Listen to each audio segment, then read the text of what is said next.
Hey everyone, Eric Leamy here. You are watching another video from my secondary YouTube channel, aka secondary YouTube vlog, in which I present to you all my sentimental thoughts coming from my heart and my soul, and my mental oddball shenanigans coming from my mind and my brain. This is EML77 TV, episode 769. And I want to have a little bit of fun here because we're going to be talking some wrestling, if you guys don't mind. We're gonna deviate from all the serious stuff that we've been talking about, as far as beware of your anger, as I talked about yesterday, and all that has happened this summer and everything else in between. So we're gonna do, and my hair's a little bit messed up. Who cares? I'll probably get cut soon, anyways. We are going to talk about some wrestling. Last night, a lot of craziness has been happening, especially back over here. My TV went out during about one of the matches, but everything was turned back on, and my internet went out. So we all been thinking that it had. I don't know if it was the weather and all that. We're supposed to. I think Western Massachusetts gets hits with more weather times than we in the South Coast do. So it's like, oh my goodness. So it's like, epa. So we're, I think we got blessed and we got spared a little bit. We'll probably get some rain and some high winds, but that's about it. So we have to be very, very careful today. So we're hoping that we're doing okay. It's already 4:57 p.m. almost. It's August the 4th already, believe it or not. All right, the first match, the Performance Center. The lights have been flickering on and off during the match between Apollo Crews and MVP for the United States title. It was supposed to be held at Extreme Rules, but Apollo was not medically cleared to compete. So they had the match, they had both belts, and now Apollo Crews defeated MVP to remain a United States champion, but now he has got the new championship title to go with it. So I'm really excited about that.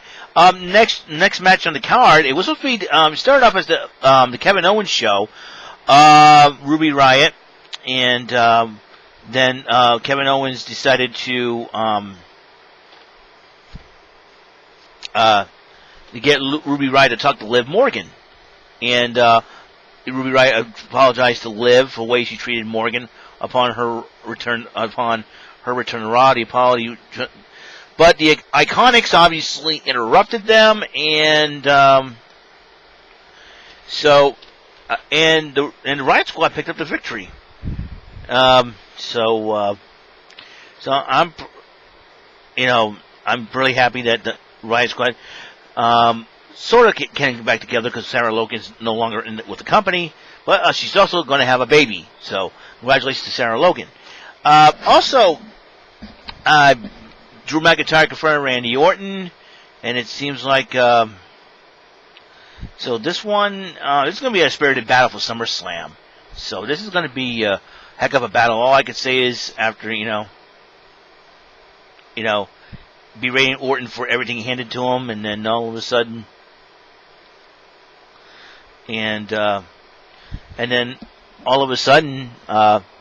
McIntyre called him out for not acting as a locker room leader. So it's going to be McIntyre's got to probably let something to Randy Orton. These two, it's a dream matchup. Randy Orton and Drew McIntyre is going to be a heck of a matchup for the title at SummerSlam. It's going to be huge. Nia Jax is suspended indefinitely without pay after she assaulted Pat Buck, a WWE official. She was supposed to apologize, but instead she wanted him in a matchup. So, this is going to be fun. Well, the Hurt Business, that will be the team of Shelton Benjamin, MVP, and Lashley, didn't have a great night. Did not have a great night. The 24/7 title that Benjamin had was stolen, but then R-Truth had it. Akira Tozawa was chasing him down. The Ninjas surrounded Benjamin and the rest of the Hurt Business, and Tozawa took advantage of that situation, and Tozawa is now a 3-time 24/7 champion. So congratulations to Akira Tozawa. Akira Tozawa, all those ninjas getting beat up, dude. Isn't it time to bring Kwang back? Remember Kwang the ninja? That's the guy you need, Akira. That's the guy you need. Sasha Banks and Shayna Baszler, I'll tell you one thing, that was a heck of a matchup. But then, when Asuka attacked Bayley, the referee decided to call it a no contest in the matchup, and Asuka wants her shot at SummerSlam. Sasha Banks decided to grant her unless she can defeat Bayley. Sasha, you forgot that Asuka did beat Bayley at NXT? Oh boy. And then there's been so many things. You know, there was like a new rumors about a new faction coming to the WWE. Is it going to? You know, and then we have Shane McMahon coming back, and Raw Underground, sort of like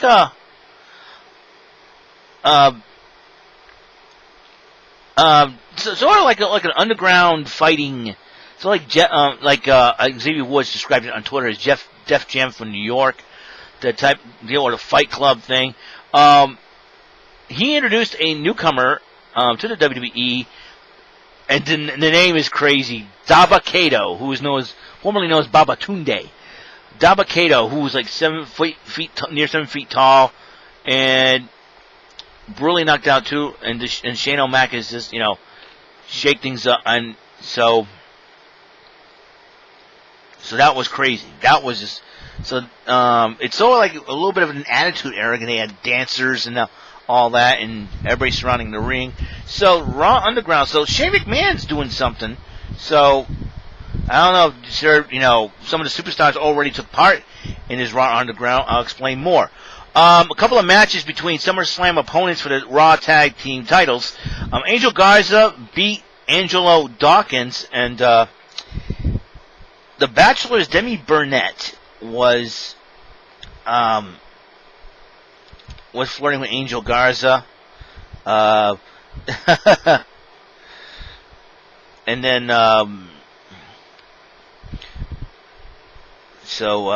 but Angel Garza did and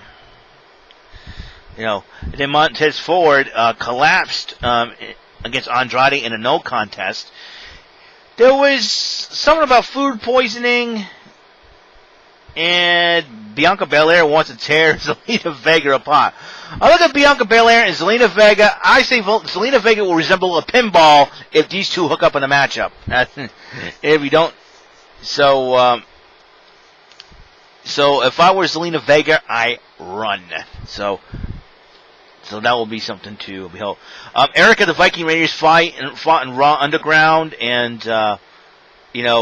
beat up somebody, knee to the face. But okay, now here's where the craziness has happened.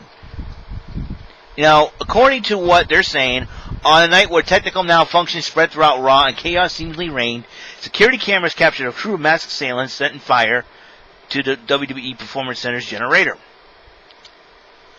So according to this, 5 masked assailants set fire to the WWE Performance Center. 5 people. Who are these 5 people? What are they doing here? Why did they do that? Something's going on. Something's going down. That could be the new crew that everybody's been talking, that the WWE has been talking about. So that's something to. That'll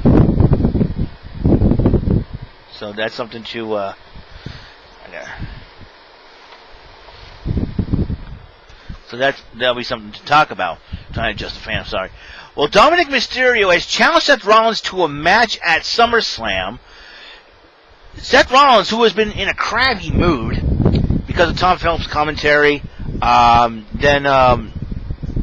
to hurt Phillips, Samoa Joe finally stood up and said, "You better get out of here before I do something." Rollins challenged Joe to a match. Samoa Joe says, "I will." But then Dominic Mysterio got involved with the kendo stick, and then Dominic will face Seth Rollins. So Dominic Mysterio will make his official in-ring debut at SummerSlam. I wonder how his father Rey Mysterio feels about this. Rey Mysterio is probably going, ugh. But Ray, let me tell you something. Your son's a big boy. He can handle it.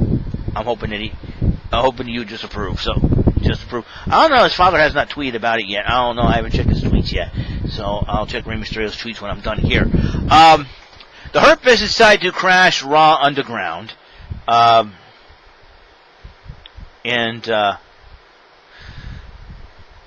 so,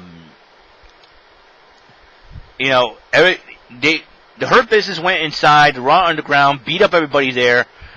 You know, they made it clear the Hurt Business is booming. So the Hurt Business is officially named. So this is going to be very interesting to see if there's any merchandise will come out of this, as always. But the 5 assailants, we got to find out who they are. Who were those 5 assailants? Could it be the Undisputed Era and somebody else joined them? Could be. I don't know. Or, you know, I just realized something, and, you know, I've been thinking about this.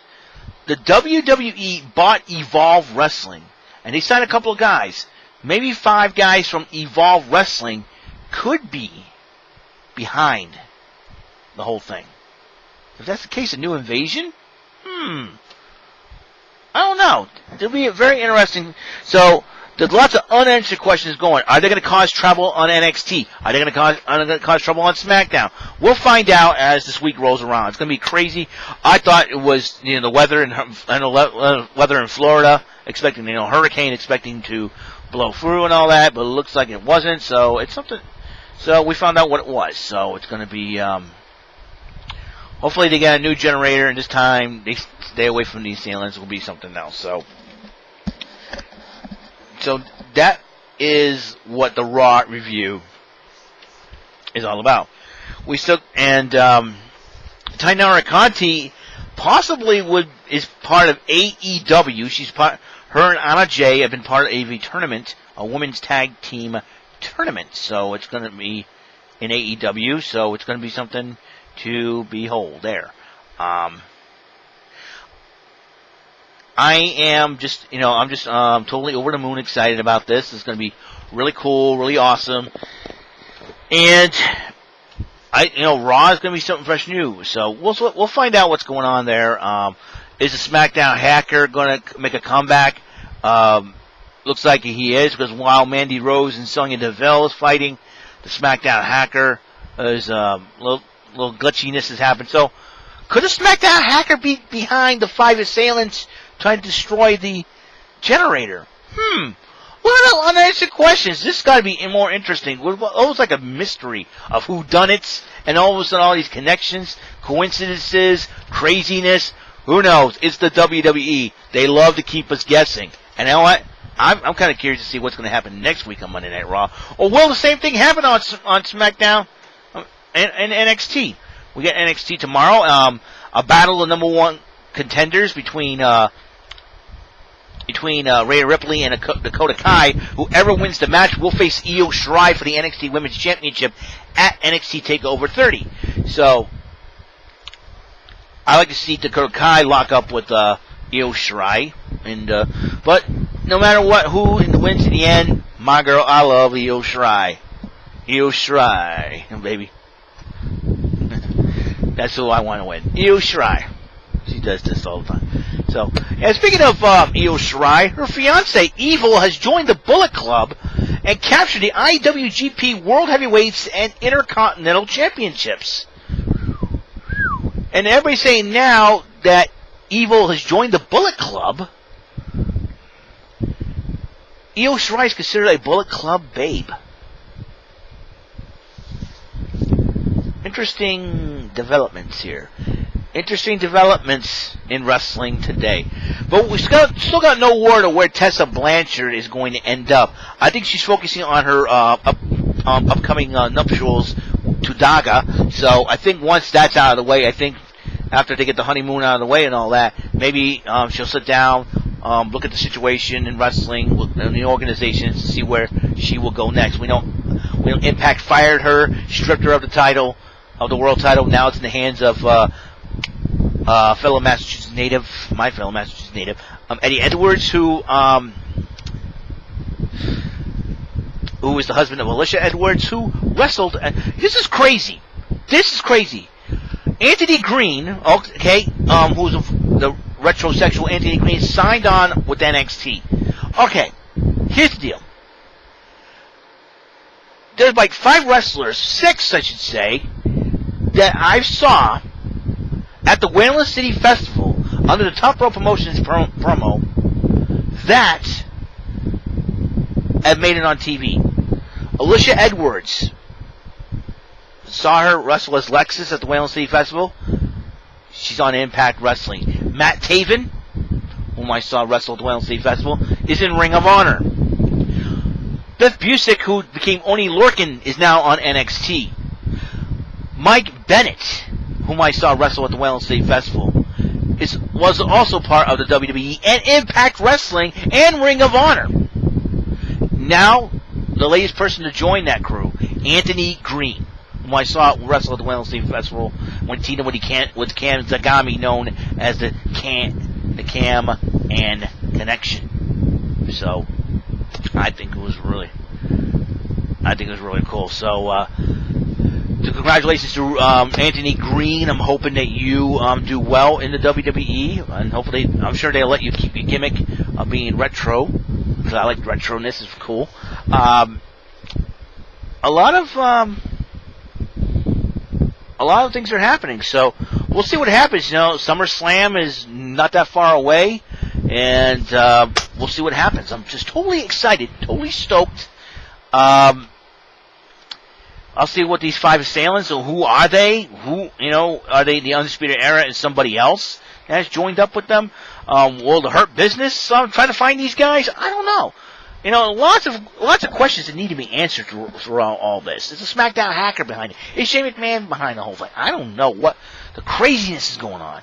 So we'll see what happens. All right, that's all the time we have on this show, on this episode, I should say, of my YouTube vlog, secondary YouTube channel of EML77 TV. I hope you guys tune in. Put smiles on faces, and just try to be excellent to each other, folks.